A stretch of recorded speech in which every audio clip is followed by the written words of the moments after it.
નમસ્કાર મિત્રો, સીધો ને સટના એપિસોડમાં આપણે કર્ણાટકમાં ડીકે શિવકુમાર 3 જૂને સાંજના 4:05 એમના જ્યોતિષીએ આપેલા સમય મુજબ મુખ્યમંત્રી તરીકે શપથ લેવાના છે.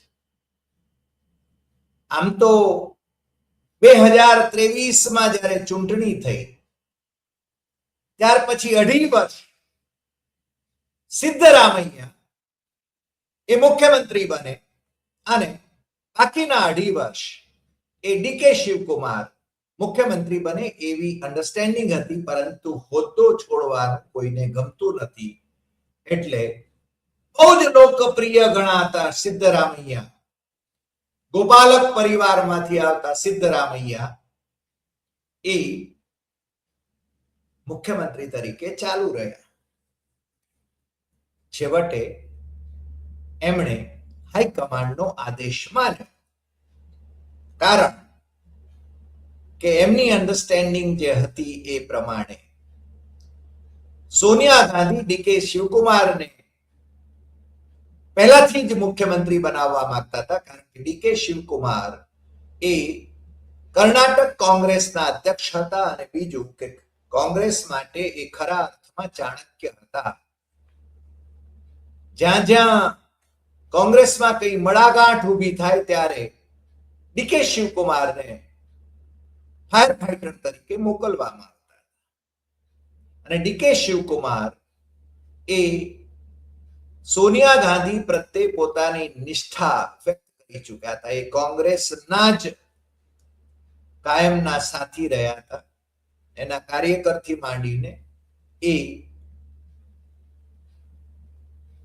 નાયબ મુખ્યમંત્રી બન્યા. નાયબ મુખ્યમંત્રી બનવાનું એમને કહેવામાં આવ્યું ત્યારે પણ એમણે વાંધા વચકા ન કર્યા અને સિદ્ધરામૈયા જે અનેકવાર અગાઉ પણ મુખ્યમંત્રી રહી ચૂક્યા હતા અને કોંગ્રેસ માટે આયાતી હતા, જનતા દળ, સેક્યુલર, આ બધી પાર્ટીઓમાં ફેરા મારીને એ કોંગ્રેસમાં આવેલા.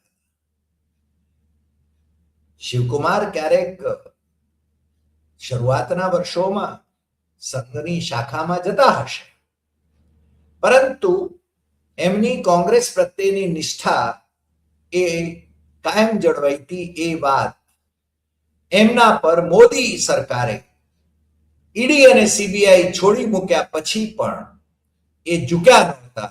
એમને ભારતીય જનતા પાર્ટીએ મુખ્યમંત્રી બનાવવા માટેના કેણ પણ મોકલ્યાની વાત હતી અને છતાં એમણે ભારતીય જનતા પાર્ટીમાં જવાને બદલે અથવા તેની સાથે એનડીએમાં જવાને બદલે એમણે તિહાર જેલમાં 50 દિવસ સુધી રહેવાનું પસંદ કર્યું.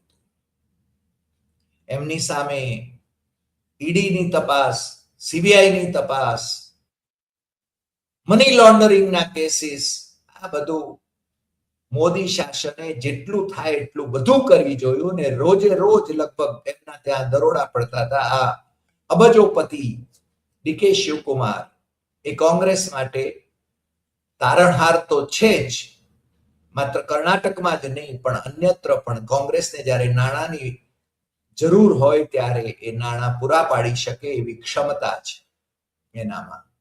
અને બીજું કે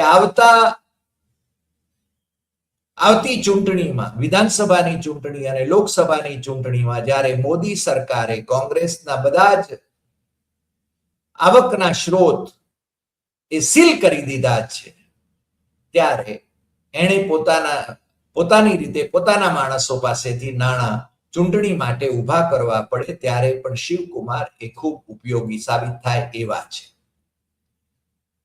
બીજું કે દક્ષિણ ભારતમાં આરએસએસ અને ભારતીય જનતા પાર્ટી એની વજૂદ નથી એવું તમિલનાડુ અને કેરળના પરિણામોએ આપણને હમણાં જ સાબિત કરી આપ્યું છે.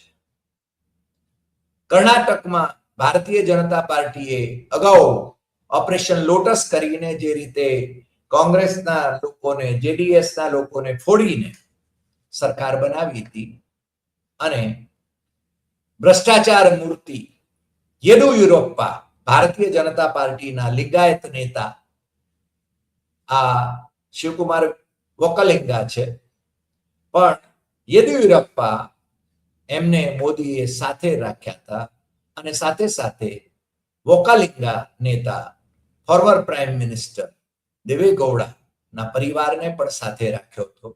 અને તમને ખબર છે કે દેવેગૌડાના પૌત્ર એમની સામે અનેક મહિલાઓનું શોષણ કરવાનો જે આક્ષેપ થયો હતો ને એના વિશે ખૂબ ચર્ચાઓ થઈ અને જેલવાસી થયા.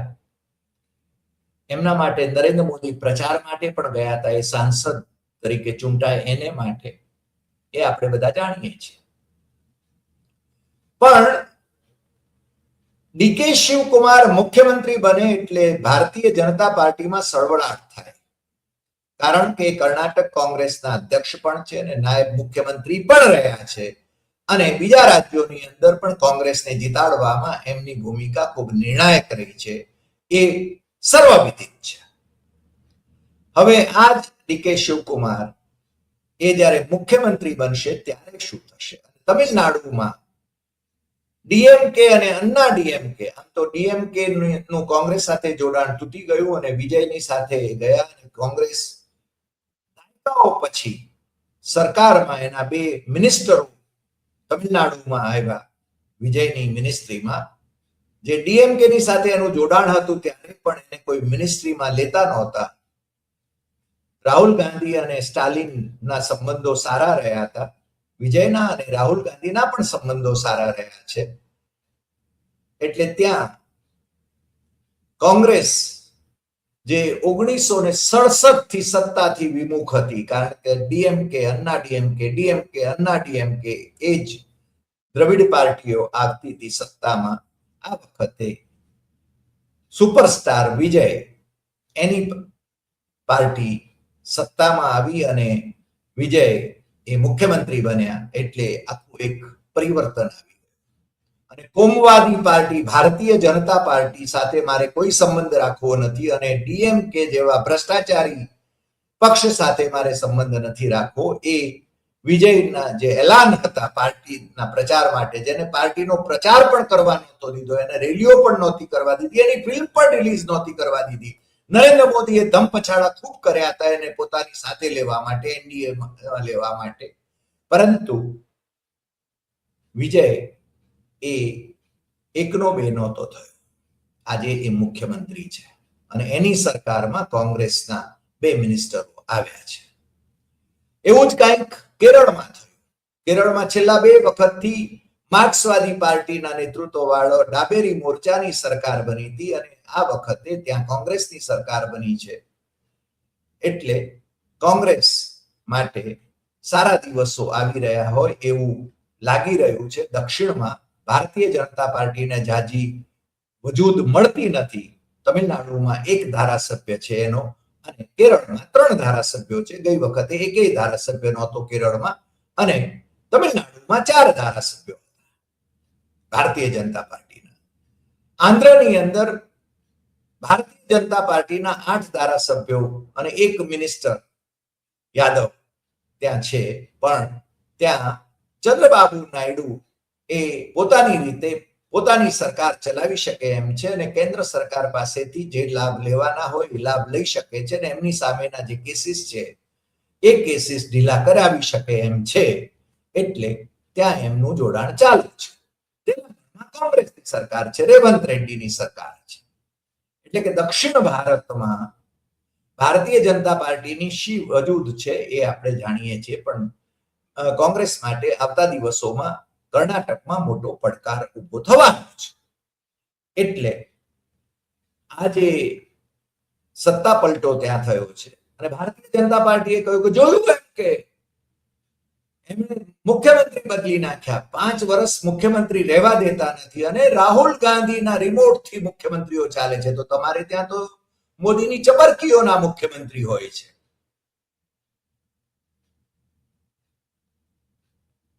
અહીંયા તો નિવડેલા માણસો મુખ્યમંત્રી બન્યા છે કોંગ્રેસમાં, પણ ત્યાં તો પહેલી વખત ચૂંટાયેલા મુખ્યમંત્રી બન્યા છે. ચમરકીના મુખ્યમંત્રી બન્યા છે એ બધા જાણે છે, અને ન જાણે એવું તો છે નહીં. ગુજરાત હોય, રાજસ્થાન હોય, મધ્યપ્રદેશ હોય, ઓડિશા હોય કે પછી હરિયાણા હોય કે ઈશાન ભારતના રાજ્યોમાં, ત્યાં તો કોંગ્રેસીઓને મુખ્યમંત્રી બનાવવા પડે છે. કોંગ્રેસમાંથી આયાત કરેલા, જેમને માટે એમણે ભ્રષ્ટાચારીની બુકલેટો છાપી હતી, કૌભાંડકારીઓ તરીકે એમને ગણાવીને બુકલેટો છાપી હતી ભારતીય જનતા પાર્ટીએ, એ લોકોને મુખ્યમંત્રી બનાવવા પડ્યા છે. પશ્ચિમ બંગાળમાં હવે ભારતીય જનતા પાર્ટીએ સરકાર રચી, અને સરકાર રચતાની સાથે જ એણે પોતાનો સ્વભાવ બતાવ્યો કે મમતા દીદીના ભત્રીજા જે મેમ્બર ઓફ પાર્લામેન્ટ છે, લોકસભાના સભ્ય છે, એમની ઉપર હુમલો થયો એ આપણે બધા જાણીએ છીએ. એટલે એમને જે પારણામાં જ એમના સંસ્કારો દેખાયા છે, આપણે સમજી શકીએ છીએ. પણ હશે, ત્યાંની પ્રજા પણ સમજશે.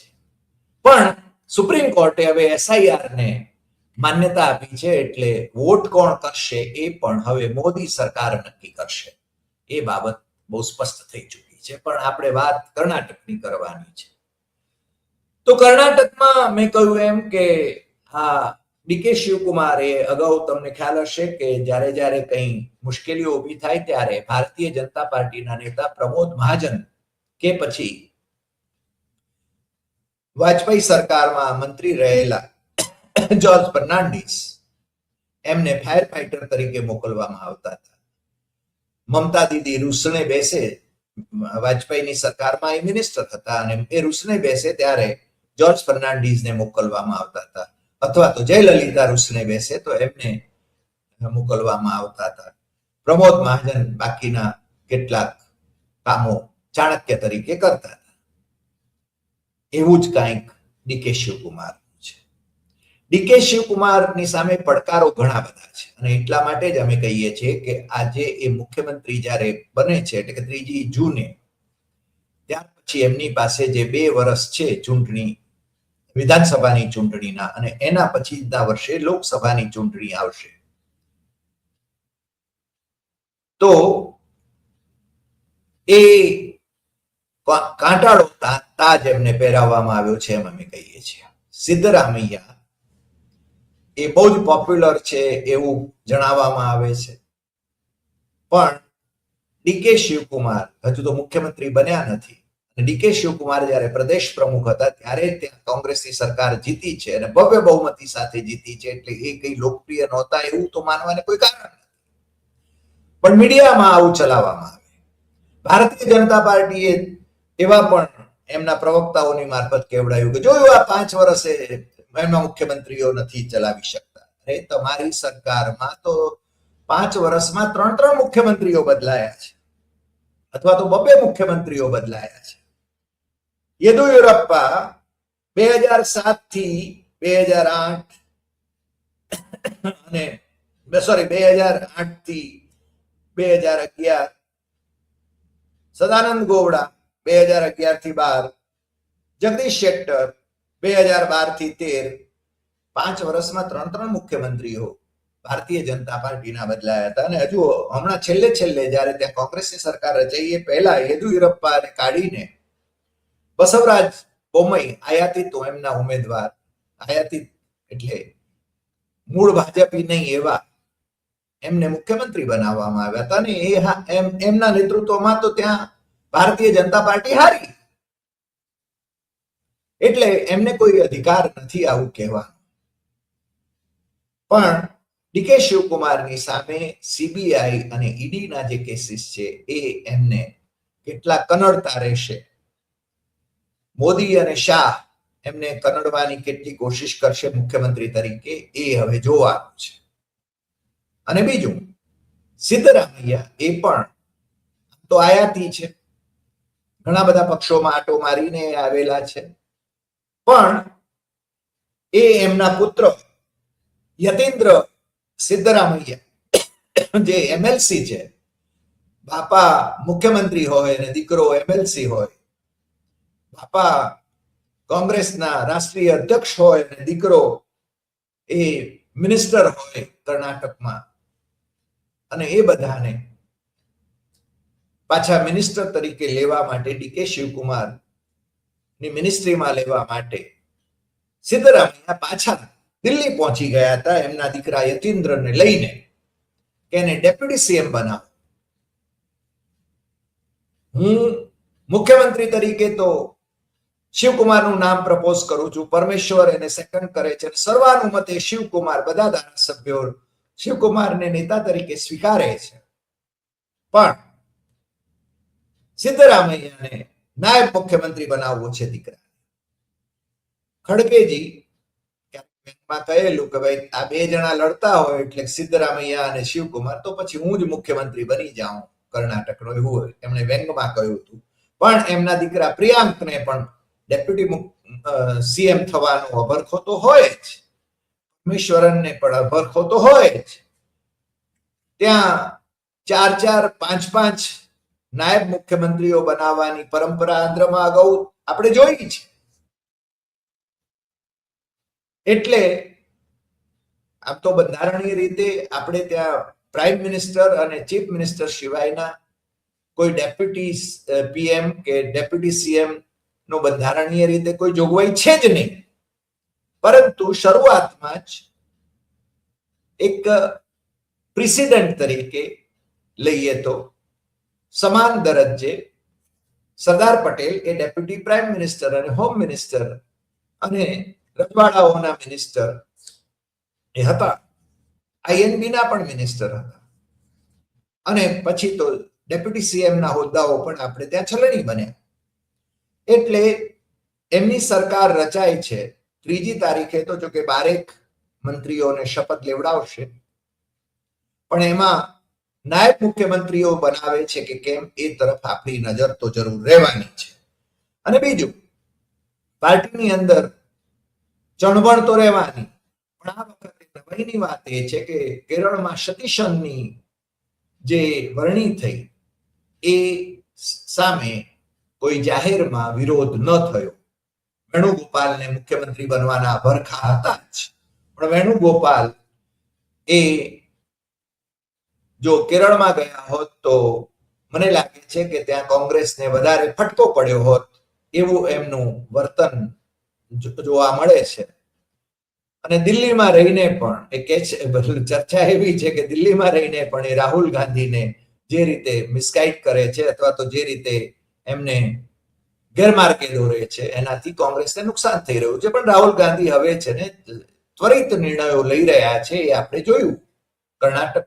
કર્ણાટકનો નિર્ણય પણ જોયો, કેરળનો નિર્ણય જોયો, અને તમિલનાડુનો પણ નિર્ણય જોયો કે ડીએમકે સાથે છેડો ફાડવાનો. અને ભારતીય જનતા પાર્ટી વાળા ઉછળીને એમ કહેતા હતા કે જોયું એમ કે એમણે ગદ્દારી કરી. અરે તમે લોકોએ કોની સાથે છેડો ફાડ્યો છે એ તમને ખબર નથી? તમે કોની સાથે ઘર માંડ્યા છે એ તમને ખબર નથી? તમે તો મહેબૂબા મુફ્તીની પીડીપી પાર્ટીને ટેરરિસ્ટોની પાર્ટી કહેતા હતા, પણ એમની સાથે છે તમે ઘર માંડ્યું જ હતું. એમને મુખ્યમંત્રી બનાવ્યા હતા અને એમની સરકારમાં તમારા નાયબ મુખ્યમંત્રી હતા, એમના પિતાશ્રી મુખ્યમંત્રી હતા અને તમારા નાયબ મુખ્યમંત્રી હતા. એટલે આ બેવડા ધોરણોના ઉચ્ચારણો એ મને લાગે છે કે ભારતીય જનતા પાર્ટીનો સ્વભાવ બની ગયો છે.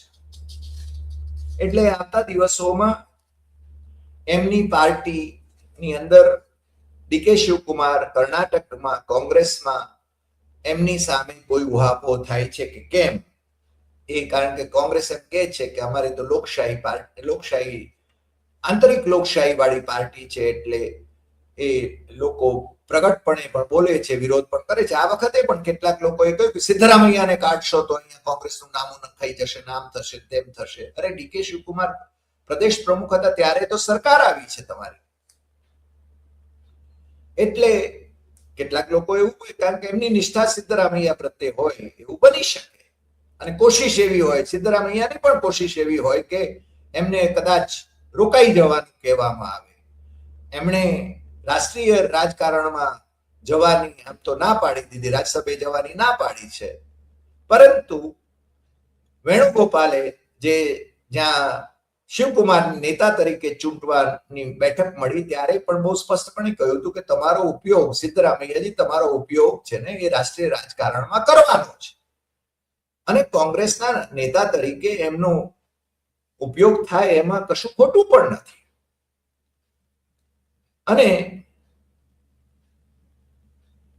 હવે પાર્ટીનો આંતરિક ડખો કોઈ ઉભો ન થાય એ બાબત.